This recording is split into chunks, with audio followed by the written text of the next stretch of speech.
ยืนเลย เลี้ยวเบิ้งสิดองแก่เบิ้ง บ้าแกบ่ได้โปะมัดดีอันนี้เราเลย โอ้ยถูกอันนี้บัว ปาดเอามาเอาไข่เห็ดได้เออนะเฮ้ยทำกินน้ำไหนเลยนี่พอใหญ่สิเราเลย โอ้ยไงกินมันพูด กินกันเลยสิเราเด้อ ต้มกับเป็ดตาแสบเว้ยมีถึงหัวเสลีพร้อมฮัลโหลมาอยู่เฮือนบ่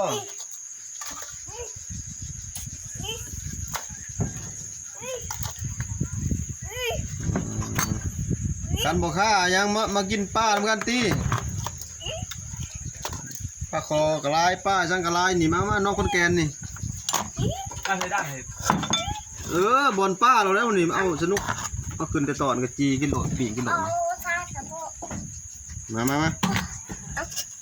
เทียงน้องคนแก่นี่โหลดนะจะมาน้องคนแก่จะเห็นโหลดเอาล้อไม้ด้วยจะเป็กนี่กับเขาเนี่ยมาขอกินก่อนเด้อใช่มีกระจกมาบวกกันนะเนี่ยลงเอาหอยเฉลี่ยเอาเฉลี่ยกันนุ่มนี่ได้หอยนอนตักใหญ่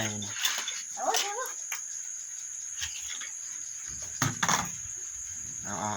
ามาเข้ามาตัวนี้ชุบซิแซ่บเราตัวนี้เอามาเลยเสร็จเนาะแซ่บเข้าไปใส่ขี้มันจะแตกเดินมาใช้จะไม่ได้เราเลยบ้านเนาะกินเดือดมาตั้งมาเพิ่นสิกินโซ่นี่ใช่ตีขาเนาะ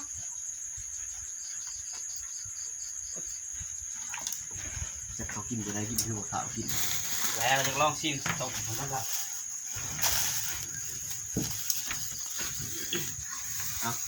โอ้ยมาแซ่บ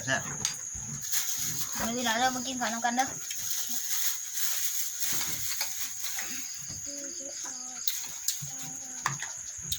หัวเหนียววะนี่เดี๋ยวมาได้ใส่ก้างกันนั่ง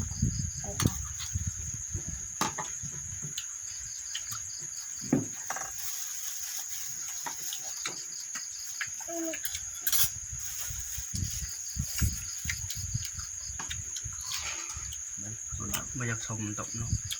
ชมเลยนะมาชมดูหนำ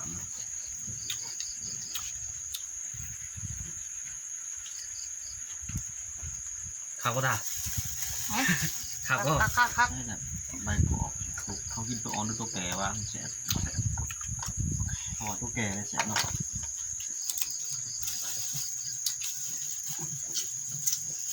ไอ้น้ำเนาะ